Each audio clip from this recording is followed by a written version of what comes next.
नमस्कार दोस्तों।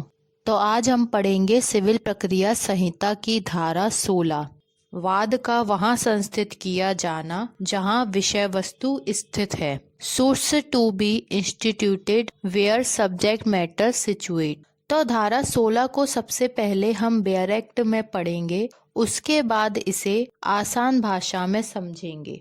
Bare act में लिखा है कि धारा 16 वादों का वहां संस्थित किया जाना जहां विषय वस्तु स्थित है। तो धारा 16 के टाइटल से ही हमें यह स्पष्ट हो जाता है कि धारा 16 किस बारे में बात करती है। धारा 16 एक सामान्य बात करती है कि अचल संपत्ति से संबंधित वाद उस न्यायालय में संस्थित किए जाते हैं जहां ऐसी संपत्ति स्थित है। अब देखते हैं कि धारा 16 के अंदर इस बात को कैसे बताया गया है।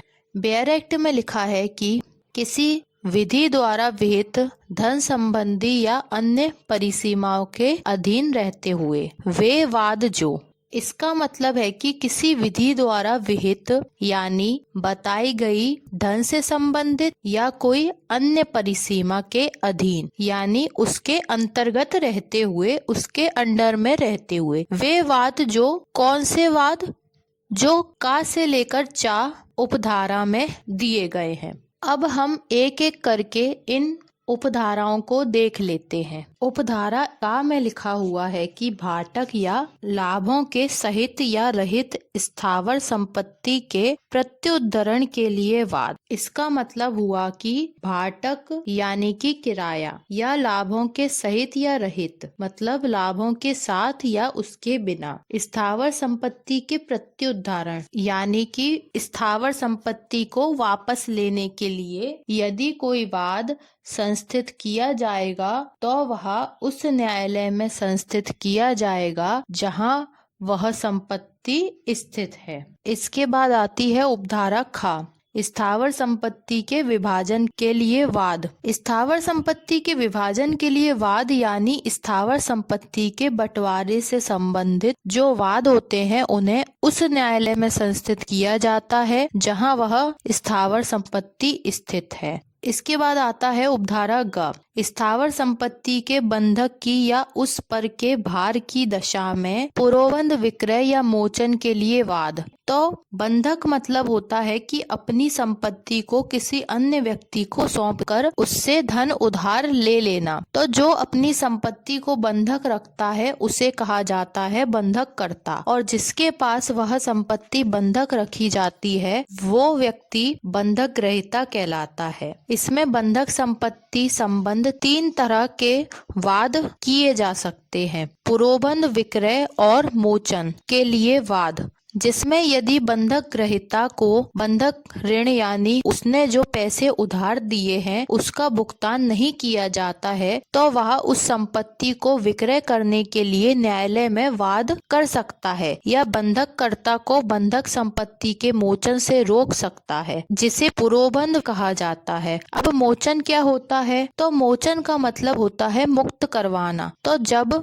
बंधक कर्ता बंधक ग्रहीता को बंधक ऋण का भुगतान कर देता है और यदि बंधक कर्ता उसे संपत्ति वापस नहीं करता तो उस संपत्ति को वापस लेने या मुक्त करने के लिए वाद न्यायालय में संस्थित किया जा सकता है।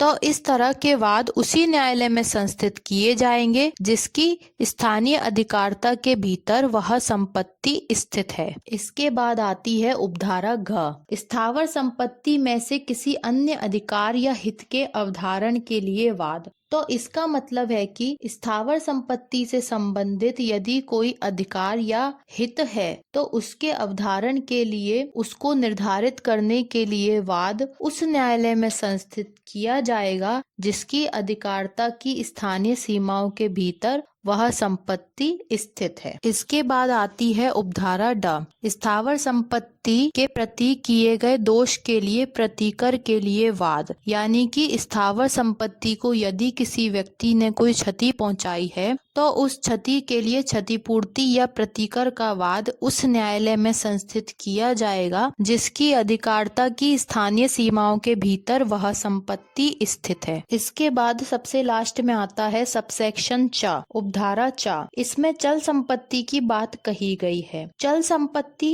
को करस्थम या कुर्की कर लिया जाता है, यानी जब चल संपत्ति को जब्त कर लिया जाता है तो उसकी पुनः प्राप्ति के लिए जो वाद दाखिल किया जाता है। अब सवाल यह उठता है कि उपधारा का से लेकर डा तक तो स्थावर संपत्ति की बात की गई है, तो अचानक से चा उपधारा में चल संपत्ति से संबंधित वाद को क्यों शामिल किया गया है? तो जब चल संपत्ति को भी अचल संपत्ति की तरह स्थायी कर दिया जाता है तो चल संपत्ति के लिए भी वाद दाखिल करने के वही नियम लागू होंगे जो अचल संपत्ति के लिए लागू होते हैं। जब न्यायालय सरकारी आदेश के द्वारा कोई चल संपत्ति कुर्क या जब्त कर ली जाती है तो चल संपत्ति की गतिशीलता समाप्त हो जाती है और उसका वाद स्थावर संपत्ति की तरह ही दाखिल किया जा सकता है। इसीलिए धारा 16 की उपधारा चा जो करस्थम या कुर्की के द्वारा जब्त की गई जंगम संपत्ति की पुनः प्राप्ति के लिए वाद की बात करती है, तो इससे संबंधित वाद ऐसे न्यायालय में संस्थित किए जाएंगे जिसकी अधिकारिता की स्थानीय सीमाओं के भीतर वह संपत्ति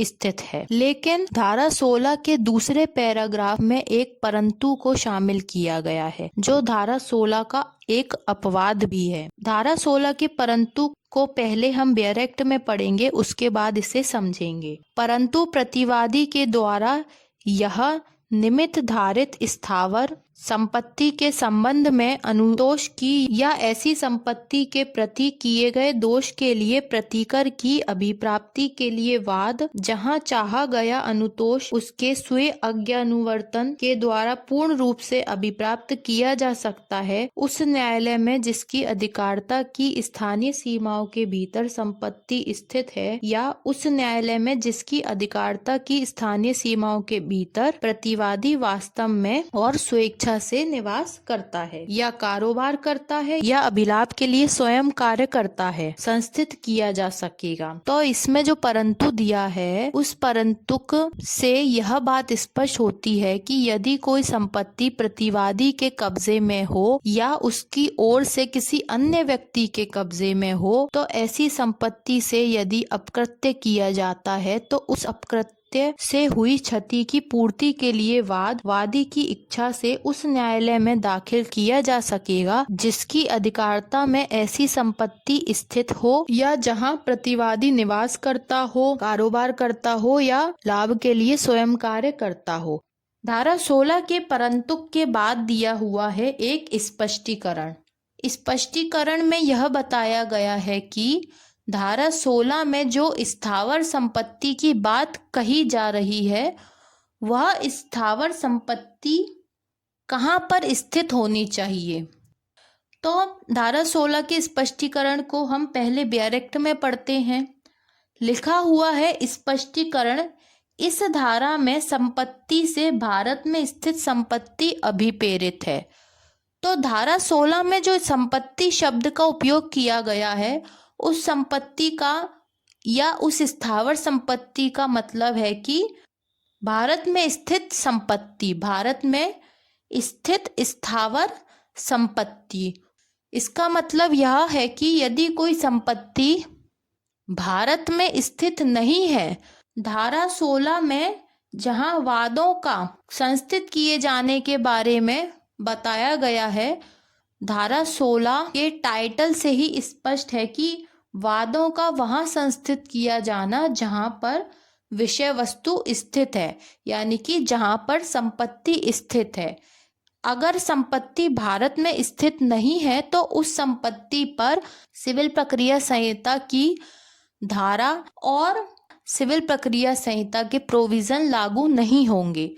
सिविल प्रक्रिया संहिता के प्रोविजन और सिविल प्रक्रिया संहिता की धारा 16 केवल उन्हीं संपत्तियों पर लागू होगी जो संपत्तियां भारत में स्थित हैं।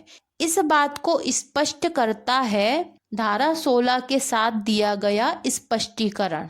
तो यह थी धारा 16। अब हम इसे संक्षिप्त में समझते हैं। तो धारा 16 हमें वादों को संस्थित किए जाने के स्थान के बारे में बताती है। धारा 16 में हमें यह पता चलता है कि संपत्ति जहाँ पर स्थित होती है उसी स्थान पर उससे संबंधित कोई वाद यदि आता है तो उसे दाखिल किया जाएगा। इसके बाद हमने समझा कि कौन कौन से वाद हैं जिन्हें दाखिल किया जा सकता है, जिसमें हमने क, ख, ग, घ, ड और 4 उपधाराओं में उन वादों को समझा। फिर हमने इसका एक परंतुक देखा जिसमें हमें यह पता चला कि यदि कोई संपत्ति प्रतिवादी के कब्जे में हो या उसकी ओर से किसी अन्य व्यक्ति के कब्जे में हो तो ऐसी संपत्ति से यदि अपकृत्य किया जाता है तो उस अपकृत्य से हुई क्षति की पूर्ति के लिए कोई वाद वादी की इच्छा के अनुसार उस न्यायालय में दाखिल किया जा सकेगा जिसकी अधिकारता में पहला ऐसी संपत्ति स्थित हो, दूसरा प्रतिवादी निवास करता हो, तीसरा लाभ के लिए स्वयं कार्य करता हो। तो किसी भी जगह क्षतिपूर्ति का मामला दाखिल किया जा सकता है। तो अब मिलते हैं अगले लेक्चर में। धन्यवाद।